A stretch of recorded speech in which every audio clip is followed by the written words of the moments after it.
सुहानी और निशा को सही सलामत हॉस्टल छोड़ने के बाद युवराज ने किसी को कॉल करके सुहानी के कल सुबह तक ना जागने का इंतजाम करने को बोल दिया।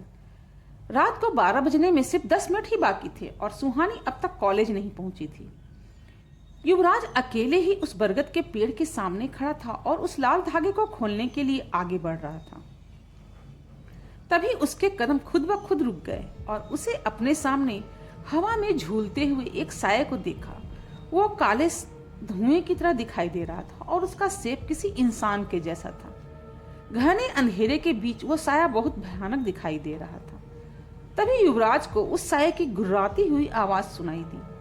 तुम्हारी इतनी हिम्मत कैसे हुई मुझसे टकराने के बारे में सोचने की?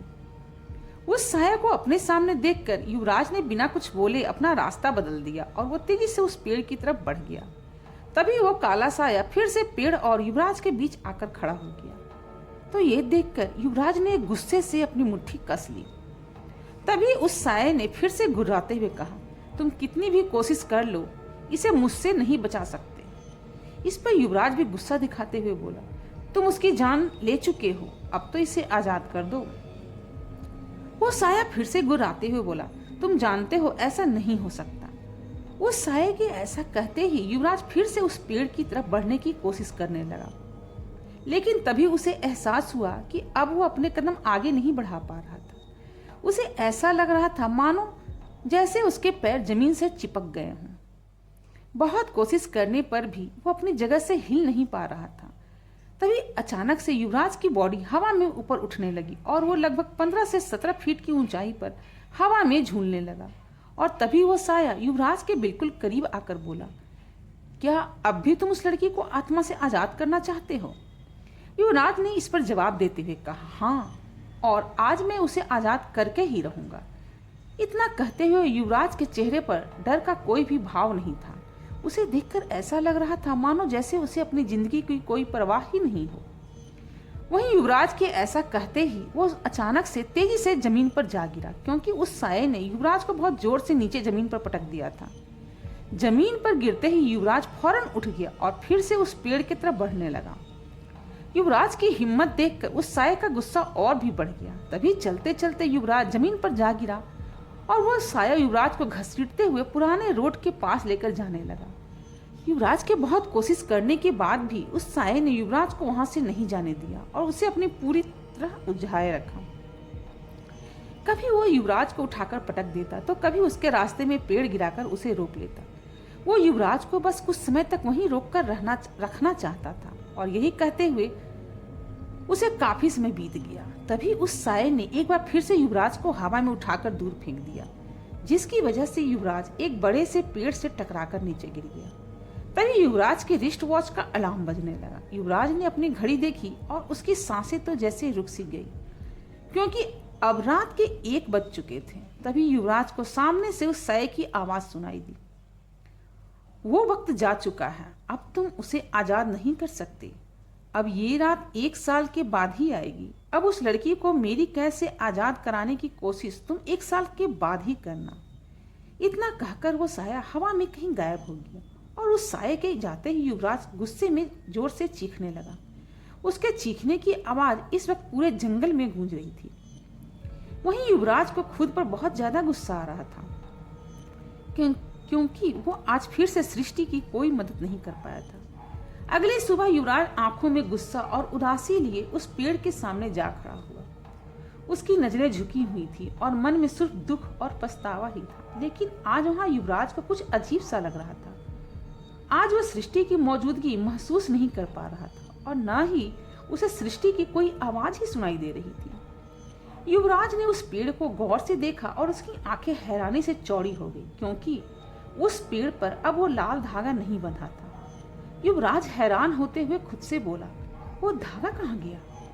पेड़ पर धागा न देखकर युवराज ये तो समझ गया था कि सृष्टि अब मुक्त हो चुकी है, लेकिन वो ये समझ नहीं पा रहा था कि उसे आजाद आखिर किसने किया।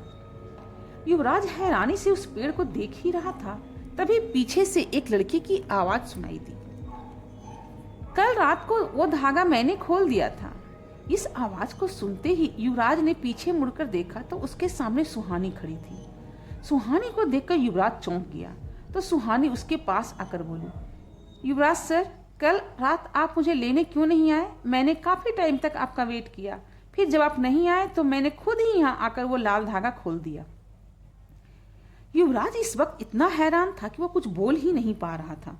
तभी सुहानी आगे बोली, मुझे लगता है कि सृष्टि की आवाज, उसका सपना, यह सब मेरा वहम था। अगर वो सब सच होता तो कल रात में इतनी आसानी से वो धागा नहीं खोल पाती। शायद मैं सृष्टि की स्टोरी में इतना खो गई थी कि वो सब मुझे दिखाई और सुनाई देने लगा था। कल धागा खोलने के बाद मुझे अच्छी नींद आई और मुझे कोई सपना भी नहीं आया। युवराज अब भी हैरान होकर सुहानी की सारी बातें सुन रहा था। उसके मन में इस समय यही सवाल चल रहा था, कल नींद की दवा खाने के बाद सुहानी यहाँ कैसे पहुंच गई?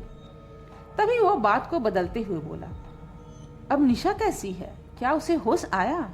सुहानी ने एक गहरी सांस लेते हुए बोला, हाँ, कल रात को उसे होश आया था। वो कुछ अजीब सी बातें कर रही थी। फिर वो मेरा खाना खा गई और फिर से सो गई। उसके बाद अब तक नहीं उठी है। सुहानी की बात सुनकर युवराज को समझ आ गया कि जिस खाने में नींद की दवा मिलाई गई थी उसे निशा ने खा लिया था। और कल रात सुहानी को उस साये ने इसलिए नहीं रोका क्योंकि उस वक्त वो साया युवराज के साथ उलझा हुआ था। इसका मतलब उस साये ने सुहानी को धागा खोलते हुए देखा ही नहीं था। इसलिए अब सुहानी को भी उस साये से कोई खतरा नहीं था। युवराज यही सब सोच रहा था कि तभी सुहानी बोली, युवराज सर, आपने बताया नहीं, कल रात आप मुझे लेने क्यों नहीं आए? युवराज अपने ख्यालों से बाहर आया और बहाना बनाते हुए बोला, कल रात में वो सो गया था, आई एम सॉरी। इस पर सुहानी ने बस हम में जवाब दिया और चुपचाप वहां से चली गई। सुहानी को लग रहा था कि सृष्टि की आवाज उसका वहम था और युवराज उसकी ये गलतफहमी बने रहने ही देना चाहता था। इसलिए उसने सुहानी को कुछ भी सच बताना जरूरी नहीं समझा। अगली सुबह सुहानी, निशा और विवेक कॉलेज कैंपस में खड़े बातें कर रहे थे। तभी एक बड़ी सी ब्लैक कार वहां आकर रुकी और पद्मिनी सिंघानिया उससे बाहर निकली। पद्मिनी के गाड़ी से उतरते ही सबकी नजरें उस पर चली गई और तभी उस कार से दूसरी तरफ से लगभग 55 साल का एक आदमी बाहर निकला। फिर वो दोनों लोग सीधे कॉलेज के अंदर चले गए। तभी उन्हें देखकर सुहानी ने निशा से पूछा, अब ये पद्मिनी सिंघानिया के साथ आदमी कौन आ गया? निशा ने जवाब देते हुए कहा, वो युवराज दीवान के डैड मिस्टर यशवंत दीवान है। वो और पद्मिनी हमारे कॉलेज के ऑनर हैं और कुछ लोग तो यह भी कहते हैं कि मिस्टर यशवंत दीवान और पद्मिनी का अफेयर चल रहा है। सुहानी हैरानी से निशा की बातें सुन रही थी। तभी विवेक बीच में बोला, तुम्हें पता है सुहानी, मिस्टर यशवंत दीवान के बारे में एक स्टोरी बहुत ही फेमस है। इतना सुनकर सुहानी ने क्यूरियस होते पूछा, कैसी स्टोरी? विवेक ने फुल इंटरेस्ट के साथ यह बताते हुए कहा, यहाँ के लोग कहते हैं कि कुछ सालों पहले मिस्टर यशवंत दीवान बहुत गरीब हुआ करते थे और फिर उन्हें विसिंग बेल से यह सब शान और शौकत मिली है। इतना सुनते ही सुहानी ने हैरान होते हुए बोला, क्या सच में?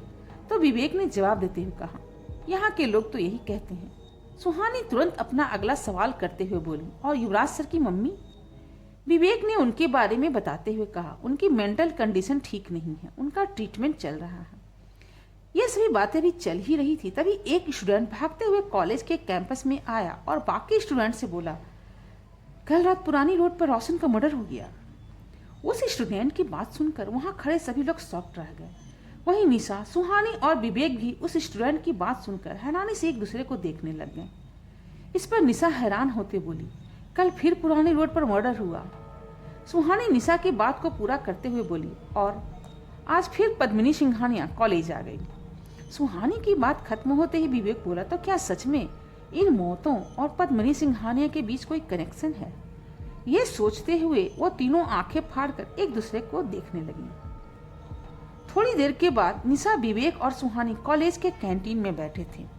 उनके सामने प्लेट पर चीज सैंडविच रखा हुआ था जो कि निशा का फेवरेट था, लेकिन किसी से कुछ भी खाया नहीं जा रहा था और तीनों खामोशी से बैठकर कुछ सोच रहे थे।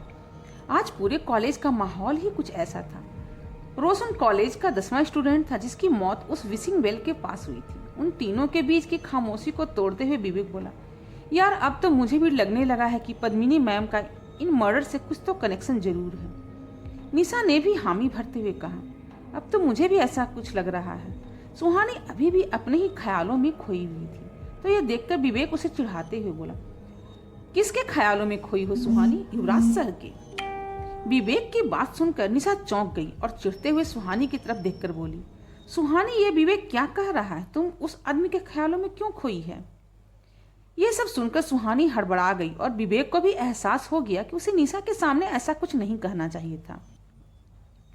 तभी सुहानी ने बात को संभालते हुए बोला, निशा, तुम्हें याद है जर्नलिस्ट सीमा जी ने हमसे क्या कहा था? सुहानी के कहने पर निशा अपना सिर खुजाते हुए बोली, अपने दिमाग पर जोर देकर बोली, हाँ याद आया। उन्होंने कहा था कि शिमला के कुछ बड़े लोग हैं जो सृष्टि मर्डर केस को दबाना चाहते हैं। इतना सुनते ही विवेक लगभग चीखते हुए बोला, क्या सृष्टि का मर्डर हुआ था? ये सुनते ही सुहानी और निशा ने उसे धीरे से बोलने का इशारा किया तो विवेक चुप होकर आसपास बैठे लोगों को देखने लगा। तभी सुहानी बात को आगे बढ़ाते हुए निशा से बोली, निशा, सीमा जी जब उन लोगों का नाम बता रही थी तो उन्होंने केवल एक वर्ड कहा था और तभी उनकी तबीयत खराब हो गई थी। तुम्हें याद है उन्होंने क्या कहा था? सुहानी का सवाल सुनकर निशा ने फिर से अपने दिमाग पर जोर दिया और कुछ देर याद करने की कोशिश करने के बाद बौखलाते हुए बोली, ओह शिट, कहीं वो पद्मिनी सिंघानिया तो नहीं कहना चाह रही थी? सुहानी ने घबराकर निशा की आंखों में देखते हुए बोला, हो सकता है। सुहानी की बात को सुनकर विवेक बोला, तुम ये कहना चाहती हो कि सृष्टि सुसाइड केस को पद्मिनी सिंघानिया दबाना चाहती थी? ये सुनकर सुहानी ने अपना सिर हाँ में हिला दिया तो विवेक हैरान होते हुए बोला, लेकिन वह ऐसा क्यों करेगी? विवेक के इस सवाल पर निशा सोचते हुए बोली, अब तो इस पजल को सॉल्व करने का सिर्फ एक ही तरीका है।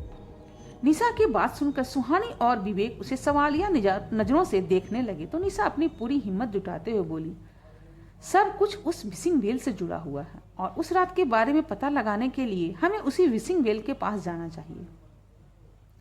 निशा की ये बात सुनकर सुहानी और विवेक हक्के बक्के रह गए और वो आंखें फाड़कर उसे देखने लगे। डर के मारे विवेक के माथे पर पसीना आने लगा और वह हकलाते हुए बोला, तुम लोग पागल हो गई हो क्या? खुद तो मरना चाहती ही हो और हमें भी मारना चाहती हो। तुम्हें पता है ना, रात में जो कोई भी उस रास्ते पर जाता है वो जिंदा नहीं बचता। विवेक के सवाल सुनकर निशा ने सुहानी की तरफ इशारा करते हुए कहा, सुहानी तो जिंदा बच गई थी ना, इसका मतलब वहां सभी नहीं मरते। ये सब सुनकर विवेक परेशान सा होकर सुहानी को देखते हुए बोला, सुहानी, ये लड़की पागल हो गई है, चलो यहाँ से चलते हैं। विवेक की बात को सुनकर सुहानी कुछ देर खामोश रही और फिर एक गहरी सांस लेकर बोली, मुझे लगता है कि हमें ये चांस लेना चाहिए। सुहानी की बात सुनकर निशा के चेहरे पर एक बड़ी सी स्माइल आ गई, लेकिन वहीं विवेक खुद में ही बड़बड़ाते हुए बोला, विवेक भाई तू भाग ले यहाँ से, वरना दोनों पागल औरतें तुझे मरवा देंगी। विवेक की घबराई हुई हालत देखकर निशा उसे समझाते हुए बोली, तुम चलो या न चलो, मैं और सुहानी आज रात 10 बजे उस विशिंग वेल के पास जा रहे हैं, हमें अब इन्वेस्टिगेशन करना है। ये कहकर निशा ने सुहानी का हाथ पकड़ा और कैंटीन से बाहर चली गई और विवेक वहां अपना सिर पकड़कर बैठा रह गया। शाम के वक्त ज्यादातर स्टूडेंट कॉलेज से जा चुके थे, इसलिए कॉलेज अब लगभग खाली हो गया था। सुहानी भी अपना काम खत्म करके कॉलेज हॉल से गुजर रही थी, लेकिन तभी चलते चलते सुहानी एक स्टोर रूम के दरवाजे के पास से गुजरी और अचानक से स्टोर रूम का दरवाजा खुल गया। उस दरवाजे के खुलते ही रूम के अंदर से एक हाथ बाहर निकला और उसने सुहानी को अंदर खींच लिया। सुहानी घबराकर चीख ही रही थी कि तभी एक हाथ ने उसके मुंह को कसकर बंद कर दिया। कौन था वो सुहानी को स्टोर रूम के अंदर खींचने वाला इंसान?